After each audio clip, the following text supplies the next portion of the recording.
Bismillahirrahmanirrahim. Assalamualaikum warahmatullahi wabarakatuh. Pada kesempatan kali ini, kami dari kelompok 2 kelas D3 2B Prodi Farmasi Poltekkes Kemenkes Makassar akan mempresentasikan PowerPoint dengan tema Metode Perkolasi. Sebelum melangkah ke pembahasan materi, perkenankan kami untuk memperkenalkan kelompok 2 yang beranggotakan Andi Ummu Atika Mutmainnah dengan NIM PO 713251231056, Anita Dwi Arya dengan NIM PO 713251231057, Asri Nuria Hilmalia Putri dengan NIM PO 713251231058, Kristi Grace Seleng dengan NIM PO 713251231059, dan Dilah Nurul Izmi Aras dengan NIM PO 713251231060. Pertama-tama kita harus tahu dulu, apa definisi dari perkolasi? Perkolasi adalah metode ekstraksi dengan cara mengalirkan cairan penyari melalui serbuk simplisia atau bahan tumbuhan yang telah dibasahi. Cairan penyari akan melarutkan zat aktif dalam simplisia dan mengalir keluar membawa serta zat aktif tersebut. Lalu, bagaimana prinsip kerja perkolasi? Serbuk simplisia ditempatkan dalam bejana silinder dengan bagian bawahnya diberi sekat berpori. Cairan penyari dialirkan dari atas ke bawah melalui serbuk tersebut. Cairan penyari akan melarutkan zat aktif, memasuki sel-sel yang dilaluinya sampai mencapai keadaan jenuh. Gerakan ke bawah disebabkan oleh kekuatan gaya gravitasi dari cairan di atasnya, dikurangi dengan gaya kapiler yang cenderung untuk menahan aliran cairan. Nah, perkolasi terbagi menjadi beberapa jenis. Yang pertama, perkolasi biasa. Perkolasi biasa adalah cara yang paling sederhana dan hanya menggunakan satu perkolator saja dalam prosesnya. Secara umum, langkah-langkahnya diawali dengan merendam simplisia yang derajat halusnya sudah ditentukan ke dalam penyari. Setelahnya, barulah dimasukkan ke dalam perkolator. Ekstrak cair terus disari hingga sempurna. Proses perkolasi ini biasanya dipakai untuk mengambil sari atau ekstrak kental dari zat tertentu yang berkhasiat keras. Yang kedua, perkolasi bertingkat atau reperkolasi. Sesuai namanya, perkolasi ini menggunakan sistem yang bertingkat. Artinya ada beberapa perkolator yang digunakan untuk mempermudah prosesnya. Dengan sendirinya, simplisia dibagi dalam beberapa porsi dan ditarik tersendiri dalam tiap perkolator. Biasanya simplisia dibagi dalam 3 perkolator. Perkolat-perkolat dari tiap perkolator diambil dalam jumlah yang sudah ditetapkan dan nantinya dipergunakan sebagai cairan penyari untuk perkolasi berikutnya pada perkolator yang kedua dan ketiga. Dan yang terakhir, perkolasi dengan tekanan. Digunakan jika simplisia mempunyai derajat halus yang sangat kecil sehingga cara perkolasi biasa tidak dapat dilakukan. Ciri khas yang membedakan perkolasi tekanan dengan yang lainnya adalah adanya alat penghisap tambahan dalam proses kerjanya. Alat penghisap tersebut dikenal dengan nama diakolator. Melalui alat ini, perkolat yang dihisap dapat turun ke bawah. Berikut ini merupakan contoh gambar dari alat-alat perkolasi. Dapat kita lihat bersama di sebelah kiri adalah gambar perkolator yang digunakan dalam perkolasi biasanya. Lalu selanjutnya ada perkolator yang digunakan dalam perkolasi tekanan dan di sebelah kanan adalah perkolator yang digunakan dalam perkolasi bertingkat. Seperti yang telah disebutkan sebelumnya, alat yang digunakan dalam perkolasi disebut dengan perkolator. Perkolator ini terbagi menjadi beberapa bentuk. Bentuk tabung digunakan untuk pembuatan ekstrak cair, karena ekstrak cair membutuhkan banyak pelarut untuk melarutkan zat aktif, sedangkan bentuk paruh biasanya digunakan untuk pembuatan ekstrak atau tinktur dengan kadar tinggi.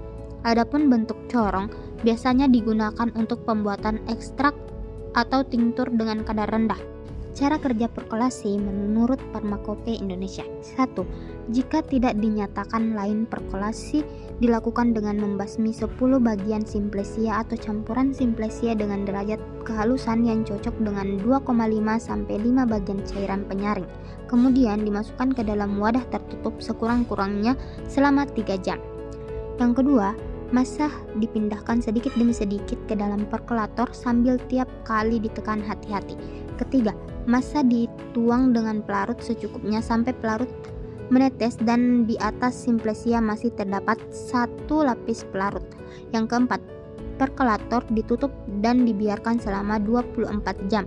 Kelima, pelarut dibiarkan menetes dengan kecepatan 1 ml per menit dan ditambah berulang-ulang pelarut secukupnya sehingga selalu terdapat lapisan pelarut di Simplicia hingga jika 500 mg perkolator yang keluar terakhir diungkap tidak meninggalkan sisa. Yang keenam, perkolator kemudian disuling atau diuapkan hingga tekanan rendah pada suhu 50 derajat Celcius hingga konsistensi yang dikehendaki. Ketujuh, pada pembuatan ekstrak cair 0,8 bagian perkolat pertama dipisahkan dan perkolat selanjutnya diuapkan hingga diperoleh 0,2 bagian yang selanjutnya dicampur dengan perkolat pertama. Selanjutnya ada faktor-faktor yang mempengaruhi proses perkolasi.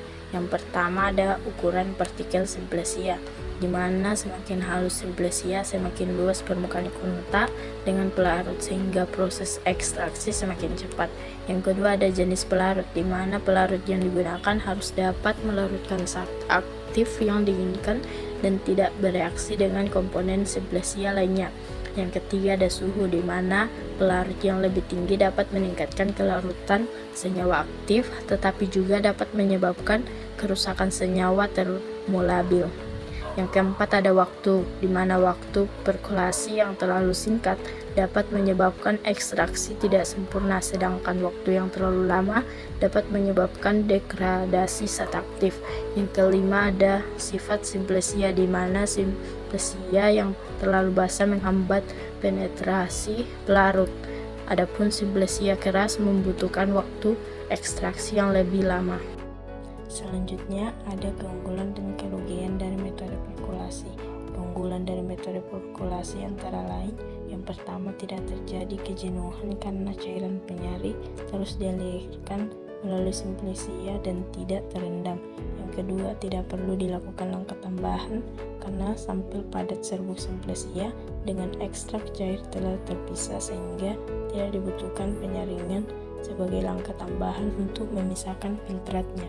Yang ketiga, perkolasi dilakukan pada suhu ruang atau suhu rendah sehingga meminimalkan risiko kerusakan senyawa termolabil akibat panas. Yang keempat, kecepatan aluran pelarut dapat dikontrol dengan mudah sehingga memungkinkan diperolehnya ekstrak dengan kualitas yang konsisten. Adapun kekurangan dari metode perkolasi antara lain, yang pertama membutuhkan waktu yang relatif lama, terutama untuk Simplicia yang keras atau zat aktif yang sukar larut. Yang kedua, memerlukan cairan penyari cukup banyak karena cairan penyari terus ditambahkan sampai tetesan yang dihasilkan dari perkolator tidak berwarna yang menandakan bahwa senyawa di dalam Simplicia telah habis. Yang ketiga, kontak antara sampel padat atau Simplicia tidak merata bila dibandingkan dengan metode lain. Kemudian, ada penerapan metode perkolasi di berbagai bidang. Yang pertama, di industri farmasi. Perkolasi digunakan untuk mengekstrak senyawa aktif dari tanaman obat, yang kemudian digunakan untuk membuat berbagai macam obat, seperti obat herbal, suplemen, dan obat tradisional. Contohnya, ekstrak kulit kayu kina yang diperoleh melalui perkolasi mengandung quinina, senyawa yang efektif untuk mengobati malaria. Yang kedua, di industri kosmetik. Perkolasi digunakan untuk mengekstrak senyawa bermanfaat dari tanaman, seperti antioksidan, antiinflamasi, dan pelembab, yang kemudian digunakan dalam pembuatan kosmetik seperti sabun, krim, dan lotion. Contohnya, ekstrak bunga mawar yang diperoleh melalui perkolasi mengandung antioksidan dan pelembab yang bermanfaat untuk kulit. Yang ketiga, di industri makanan dan minuman. Perkolasi memungkinkan ekstraksi warna, rasa dan aroma alami dari bahan makanan dan minuman, sehingga menghasilkan produk dengan cita rasa yang lebih autentik.